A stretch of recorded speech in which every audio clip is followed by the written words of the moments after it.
रितेश परमार जी, कर्नाटक से। Very much. गुरुदेव, आपके चरणों में कोटि कोटि प्रणाम। महाराज जी, मेरी 1 महीने पहले आपसे ब्रह्मचर्य के विषय में वार्ता हुई थी। आपने कुछ नियम दिए थे और 1 महीने बाद आने की आज्ञा भी दी थी। महाराज जी, मैंने स्वयं से तो कोई चेष्टा नहीं की महाराज जी, पर कब्ज और अपने आप वीरपात थी, बहुत परेशानी हो रही है और उत्साह भी नहीं। हाँ, क्या होता है कि जैसे नवीन बच्चे, हमने कई बार मतलब ये सावधानी बताई है कि गेहूं की फसल जब गलेत में वो काट ले तो न दाना होगा ना भूस होगा पर्याप्त, और वही फसल परिपक्व हो जाए तो मनोअन्न पैदा हो जाएगा। अब ये छोटे छोटे बच्चे 13 वर्ष 14 वर्ष 15 वर्ष 18 वर्ष के, इन लोगों ने घर्षण क्रिया के द्वारा ऐसे अपने अंगों को शिथिल कर लिया है, ऐसा अपना जीवन बर्बाद कर लिया है कि वीर शक्ति का क्या होता है, एक अभ्यास होता है। जैसे आपने एक दिन का अभ्यास बना लिया तो 2 दिन बहुत सहन होगी, तीसरे दिन निकल जाएगी, अपने आप निकल जाएगी। गलत अभ्यास, गलत अभ्यास, वही आप जिसे स्वप्न दोष कहते हो, जिसे स्वयं ही वीरपात कहते हो, वो गलत अभ्यास से हुआ है। आपकी नस नाड़ियां इतनी दुर्बल हो गई, कुछ क्षमता नहीं रख रही वीर शक्ति को रोकने की। तो हमें लगता है कि हम अगर कोई गलती ना करें और वर्ष 1.5 वर्ष इंतजार करें, दंड बैठक मारें, 2-3 किलोमीटर दौड़ लगाएं, जैसा हमने बताया, खान पान शुद्ध रखें, तो वो धीरे धीरे धीरे अंतराय बढ़ता जाएगा। आप देखना अंतराय बढ़ता चला है, जैसे कि 2 दिन में, फिर 4 दिन में, फिर 6 दिन में, फिर ऐसे 40 दिन में धीरे धीरे अंतराय बढ़ता, फिर ऐसा होता है कि ठीक हो जाता है।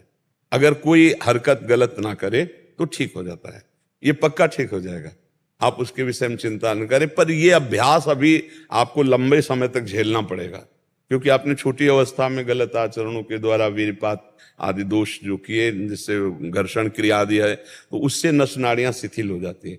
और आज हमारी समाज में ये तो बिल्कुल बहुत ही गंदगी फैल रही है। ये तो मतलब आप लोग सत्संग सुनकर सावधान हो गए, नहीं तो नष्ट हो जाओगे। स्मृति शक्ति का नाश हो जाना, खड़े होने में चक्कर आना, कमर दर्द करना, गांठ दर्द करना, पढ़ाई में मन न लगना, भोजन अपाच्य, भोजन न पचने लगना, चिड़चिड़ा स्वभाव हो जाना, जरा सी बात में किसी को कटु वचन बोल देना, ये सब बातें आने लगेंगी जो वीर शक्ति का ह्रास कर देते हैं। ये सब दोष आ जाते। और वही 20-22 परिपक्व ब्रह्मचर्य और गृहस्थ में गया तो अब वो संतान उत्पत्ति क्रिया के बाद भी वो अस्वस्थ नहीं होगा, क्योंकि वो परिपक्व अवस्था हो गई। अब छोटे छोटे बच्चे जब अभी वीर शक्ति परिपक्व ही नहीं हुई, तभी तो हमारी शास्त्रीय पद्धति है, पहला ब्रह्मचर्य, फिर उसके बाद गृहस्थ, फिर वानप्रस्थ और सन्यास, या ब्रह्मचर्य वानप्रस्थ और सन्यास। ब्रह्मचर्य सबकी नींव है। और आजकल नए नए बच्चे ब्रह्मचर्य को कुछ समझ ही नहीं रहे, खिलवाड़ कर रहे हैं। वही खिलवाड़ बहुत भारी पड़ता है। जब वो जवान होते तो गृहस्थी लायक नहीं रह जाते, वो गृहस्थी लायक नहीं रह जाते, क्षमता नहीं रह जाती उनके अंदर, गृहस्थ धर्म की क्षमता ही नहीं रह जाती। ये छोटे छोटे बच्चे, उनको तो लगता है सुख है, अब दूसरे की तो जरूरत है नहीं, खिलवाड़ खिलवाड़ में अपने जीवन को नष्ट कर देते हैं। इसलिए बहुत सावधान, और आप चिंता न करो, जैसा कहा वैसे चलो। ये अंतराय बढ़ता, आपको खुद समझ में आ रहा है, अंतराय बढ़ रहा है ना। अब ये धीरे धीरे अंतराय बढ़ता चला जाएगा। तुम केवल कोई हरकत मत करना, वो धीरे धीरे शांत हो जाएगा। धीरे पद्धति है, धीरे धीरे शांत हो जाएगा।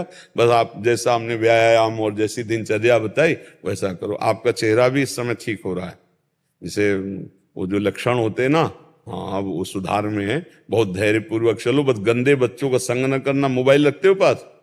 वो क्या कहते हैं, स्मार्ट मोबाइल।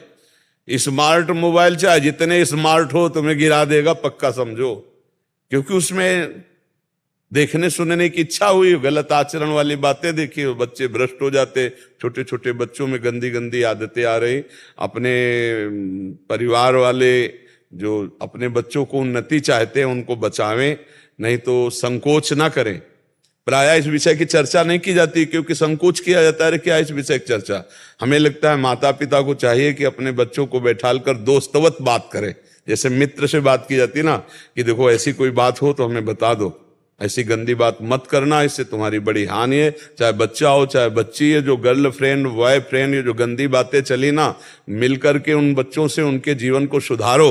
नहीं, केवल पढ़ाई से कुछ नहीं होता, बिल्कुल किसी काम के नहीं रह जाएंगे। स्मृति शक्ति नष्ट, चेतना शक्ति जब क्षीण होने लगती है ना, तो फिर वो नशा करने लगते हैं, फिर और नष्ट हो जाते हैं। हमें लगता है माता पिता को चाहिए अपने बच्चों से थोड़ी देर समय दें।